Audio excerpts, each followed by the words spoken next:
In this Future Weapons, how to turn an ordinary civilian vehicle into a mobile fortress. But is it tough enough to withstand an improvised explosive device? If you gotta go to a dangerous place, this is the vehicle to do it in. The Israeli spy plane that's small enough to fit into a backpack and smart enough to land all by itself. Perfect landing. And this amazing robotic vehicle called the Mule. It takes the donkey work out of any mission. There are over 4,000 robots being used in Iraq. I'm Mac, and this is Future Weapons.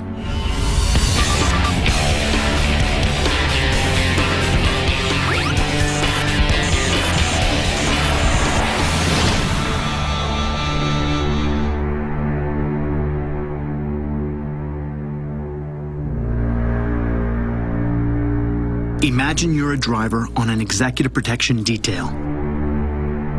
Your passenger is a VIP, and your job is to deliver him to his destination through a highly dangerous combat area.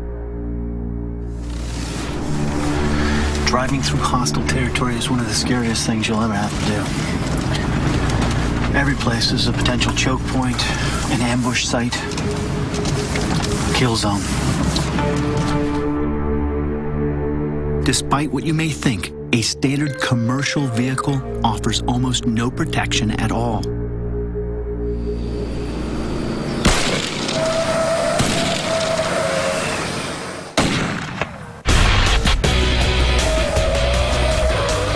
then it depends on what you're driving.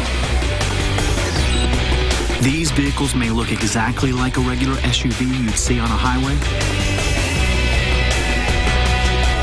but looks can be deceptive. One of these vehicles is not like the other. One of them, well, just ain't as cool. And that's because one can stop a .50 caliber round in an IED attack, and the other can't. But don't feel bad if you can't tell the difference. That's the point.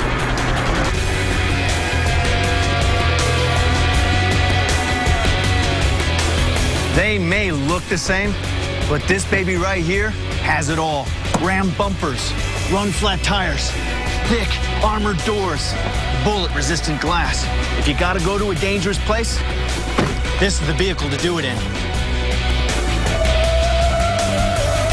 BAE Systems recently purchased Senegon, one of the world's leaders in the field of vehicle armoring.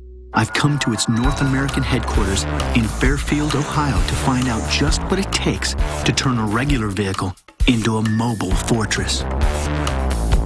It's a tool. You want to have a tool to provide to that client an access, a means of providing them security. Darren Flynn is the Director of Sales for North America. We do vehicles such as Mercedes, vehicles such as Suburbans, vehicles as Land Cruisers, a lot of varieties of vehicles. Starting with a standard commercially available vehicle, the BAE Systems Senegon team takes just 2 weeks to complete the transformation. The vehicle comes to this stage, and what happens to the vehicle is it gets torn all the way down. Eric Davis is BAE Systems Ohio plant manager. First thing that'll come off would be the doors. All right, we got to open the entrance into the vehicle, so we'll pull all the doors off.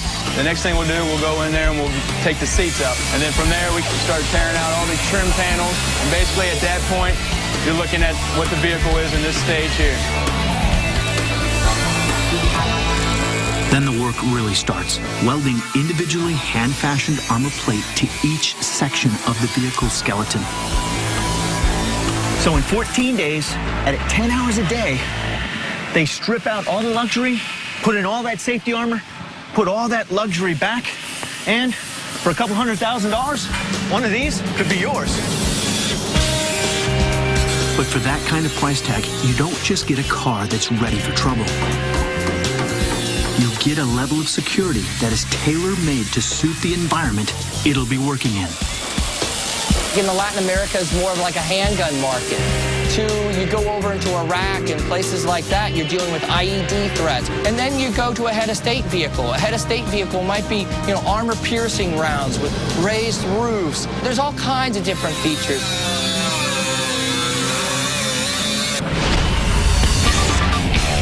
Next, is it a bird? Is it a plane? It's the super smart spy in the sky that's so small it fits in a backpack.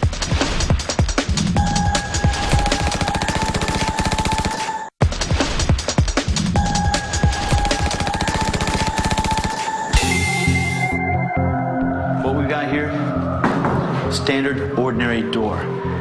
Now, guys driving through dangerous parts of the world, IEDs are a major factor. So what we're gonna do is we're gonna test this door with a 20mm fragmentation simulation projectile. 3, 2, 1, fire. The door is punctured, leaving a small, neat little hole. But on the other side, shards of white-hot metal fly out in all directions. Scale that up to a full-sized IED attack on a regular vehicle, and you can see for yourself just how little chance of survival there really is.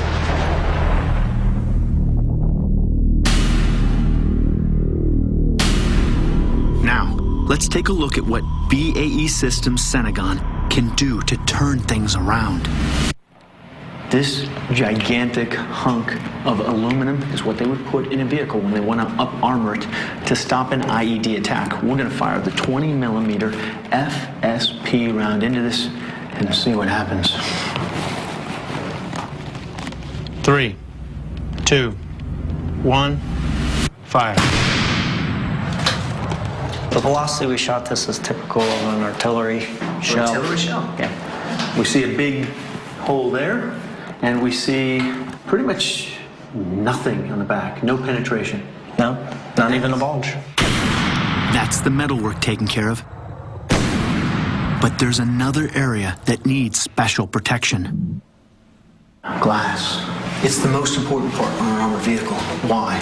You need to see out of it. More importantly, people can see in and shoot at your guy. It needs to be able to survive a major assault. The glass in these vehicles is a composite of many layers of glass, acrylic, and other special materials. Again, each piece is individually made specifically for each vehicle and the threat level.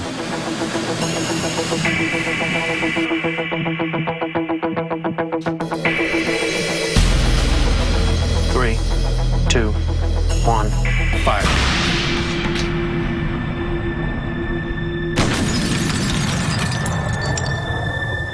Look at this. Wow. All right, here's the test. You can definitely see penetration, no doubt about it. Looks like it shattered a lot of the glass. But as we come back here, we see a big bulge. No penetration. It's interesting because it's almost like it's a net capturing that round, isn't it? Oh, it acts as like a catcher's mitt. And we'd still be able to keep moving and get the heck out of there. Oh, definitely. The ability to get the heck out of there is just as important as the armor itself. Weighing 30 pounds per square foot, the armor adds over 2.5 tons to a large SUV like this, pretty much doubling the weight. Even with a beefed-up suspension, shock absorbers, and brakes, this totally changes how the vehicle behaves. It takes some skill and technique, but I'm able to handle it because of my security detail training. Very nice.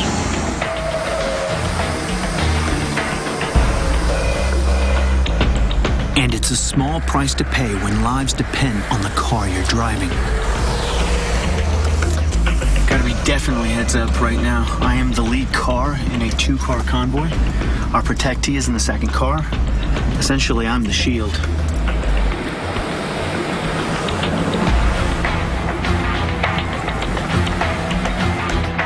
Checkpoint right there. I want to leave a little room just to see what's going on.